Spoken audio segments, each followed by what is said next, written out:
Assalamualaikum warahmatullahi wabarakatuh.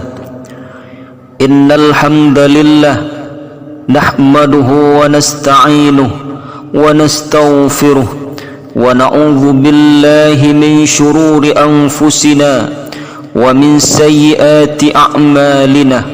May yahdihillahu fala mudilla lahu ومن يضلل فلا هادي له.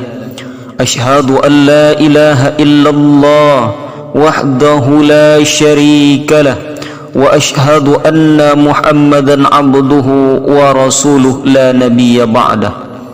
اللهم صل وسلم وبارك على سيدنا محمد وعلى آله وأصحابه ومن تبعهم بإحسان إلى يوم القيامة.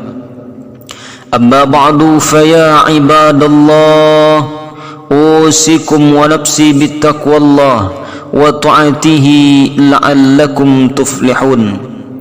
اتقوا الله حق تقاته ولا تموتن إلا وأنتم مسلمون. اسمعوا قال الله تعالى في القرآن الكريم: أعوذ بالله من الشيطان الرجيم. بسم الله الرحمن الرحيم. ولله على الناس حج البيت من استطاع إليه سبيلا ومن كفر فإن الله غني عن العالمين. صدق الله العظيم. Hadirin kaum muslimin sidang jemaah Jumat rahimakumullah.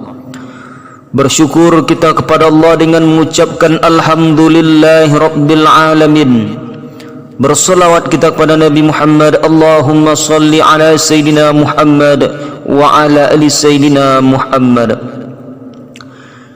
Pada Jumat yang mulia ini, khatib selalu berpesan kepada kita semua, wabil khusus kepada diri khatib pribadi, mari selalu kita tingkatkan keimanan dan ketakwaan kita kepada Allah.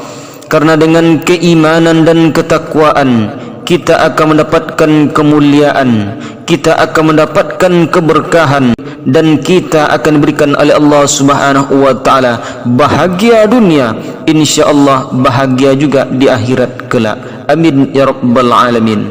Sidang jemaah Jumat yang dirahmati oleh Allah Subhanahu wa taala. Pada Jumat yang mulia ini, khatib akan memberi judul khutbah kita dengan judul Haji Tanpa ke Mekah. Sidang jemaah Jumat rahimakumullah. Setiap tahun jutaan umat Islam yang diberi kesempatan berangkat ke Mekah untuk melaksanakan ibadah haji. Mereka memenuhi panggilan Allah Subhanahu wa taala yang penuh kemuliaan.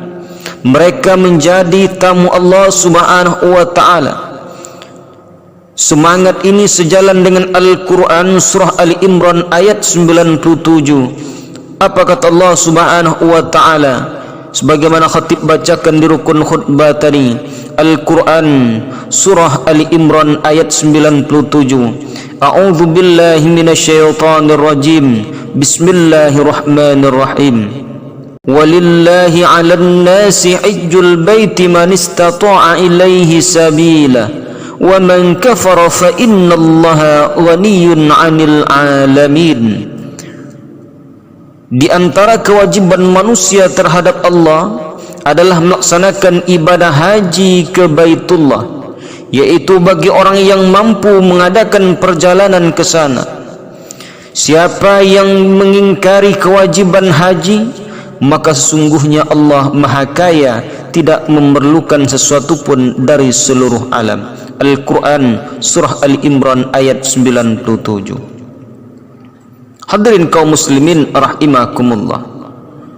Maka keberangkatan mereka juga memiliki makna sebagai bentuk menunaikan ajaran baginda Rasul sallallahu alaihi wasallam untuk menyegerakan menunaikan ibadah haji, sebagaimana hadis yang diriwayatkan oleh Ibnu Abbas radhiyallahu an. Apa kata Rasul sallallahu alaihi wasallam? ta'ajjalul hajja fa inna ahadukum la yadri ma ya'ridu lahu.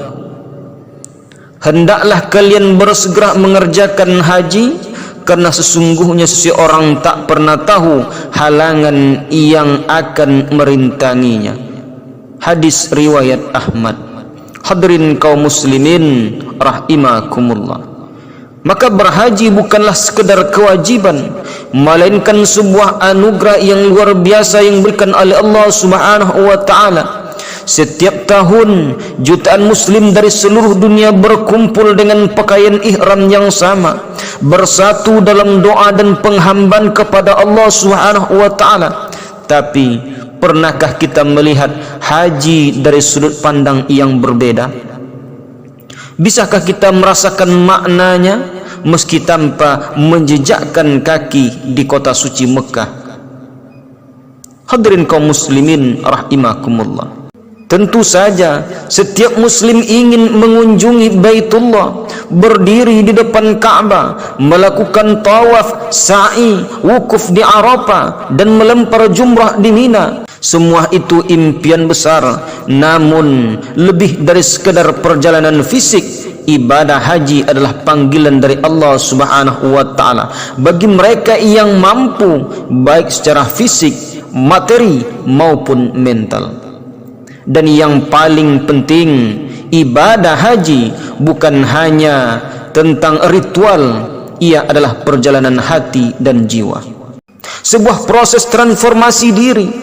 Dalam ibadah haji kita belajar tentang penyerahan diri, meninggalkan kesibukan duniawi dan fokus hanya kepada ridha Allah Subhanahu wa taala. Jadi meskipun kita belum berhaji, kita tetap bisa mengambil hikmahnya dengan ketulusan, kesabaran dan niat yang benar. Semangat haji bisa hadir dalam setiap langkah kehidupan kita.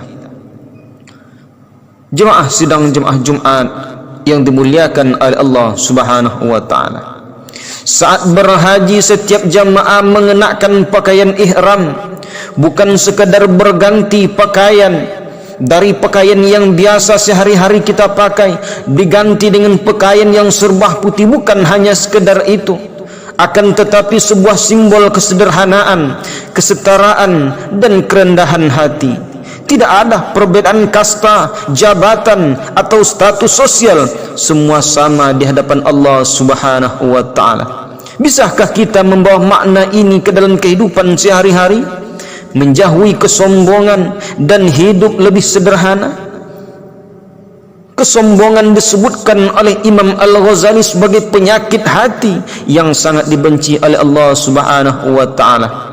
Hal ini sejalan dengan Al-Quran surah Luqman ayat 18. Apa kata Allah Subhanahu wa ta'ala? وَلَا تُصَعِّرْ خَدَّكَ لِلنَّاسِ وَلَا تَمْشِي فِي الْأَرْضِ مَرَحًا إِنَّ اللَّهَ لَا يُحِبُّ كُلَّ مُخْتَالٍ فَخُورٍ.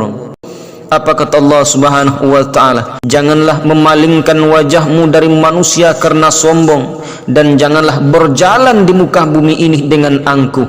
Sesungguhnya Allah tidak menyukai setiap orang yang sombong lagi sangat membanggakan diri. Al-Quran surah Luqman ayat 18. Hadirin kaum muslimin rahimakumullah.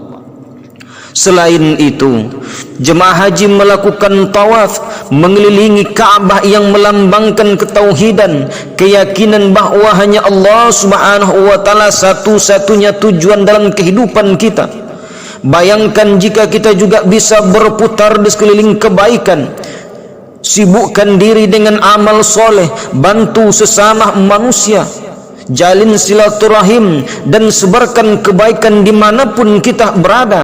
Setiap amal baik adalah seperti putaran tawaf yang mendekatkan kita kepada Allah Subhanahu wa ta'ala. Kemudian sa'i juga memiliki makna mendalam, berlari-lari kecil antara Shafah dan Marwah, mengingatkan kita pada perjuangan Siti Hajar mencari air untuk putranya Ismail alaihissalam. Ini adalah simbol kesungguhan, keyakinan dan pantang menyerah dalam menghadapi kehidupan. Seberapa sering kita menghadapi kesulitan dan merasa ingin menyerah? Semangat Siti Hajar mengajarkan kita untuk terus berusaha, yakin akan pertolongan Allah dan tak pernah putus asa dalam kehidupan dan dalam usaha yang kita lakukan. Haji bukan hanya ibadah di tanah suci, tapi perjalanan hidup yang bisa kita terapkan sehari-hari. Sehingga jadikan hidup kita sebagai perjalanan menuju Allah Subhanahu wa ta'ala dengan kesederhanaan, ketauhidan dan semangat yang tak pernah padam. Hadirin kaum muslimin sidang jemaah Jumat rahimakumullah. Puncak ibadah haji adalah wukuf di Arafah. Kata baginda Rasul sallallahu alaihi wasallam, al-hajju Arafah. Inti haji adalah wukuf di Arafah. Hadirin kaum muslimin rahimakumullah. Maka wukuf di Arafah adalah momen penuh makna, diam, berdoa dan merenung.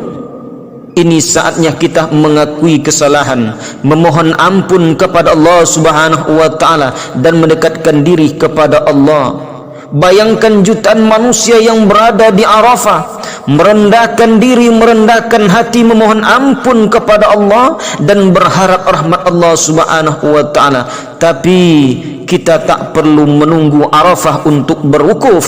Setiap sujud yang kita lakukan di dalam solat adalah kesempatan untuk mendekat kepada Allah Subhanahu wa ta'ala, mencurahkan isi hati, mengakui kelemahan kita dan mencari ampunan Allah Subhanahu wa ta'ala. Oleh karena itu, jadikan sujud sebagai Arafah kecil dalam kehidupan kita, sehingga ketika kita sujud dalam kehidupan ini, tunduk dan patuh kepada Allah Subhanahu wa ta'ala, saat itulah saat yang terbaik untuk berserah diri dan memohon ampun kepada Allah Subhanahu wa ta'ala. Luangkan waktu kita setiap hari untuk merenung, memperbaiki ibadah kita dan memperbanyak sujud, karena dalam setiap sujud yang khusyuk ada perjalanan hati menuju kedekatan dengan Sang Pencipta. Semoga Allah Subhanahu wa ta'ala senantiasa memberikan kita taufik dan hidayah, memudahkan jalan bagi saudara-saudara kita yang berhaji, dan menjadikan kita semua sebagai hamba-hambanya yang dicintai, yang dimuliakan oleh Allah Subhanahu wa ta'ala. Fa'tabiru ya ulil absar la'allakum turhamun. Barakallahu li wa lakum fil Qur'anil azim, wa nafa'ni wa iyyakum bima fihi minal ayati wa dzikril hakim, wa taqabbal minni wa minkum tilawatahu innahu huwas samiul alim.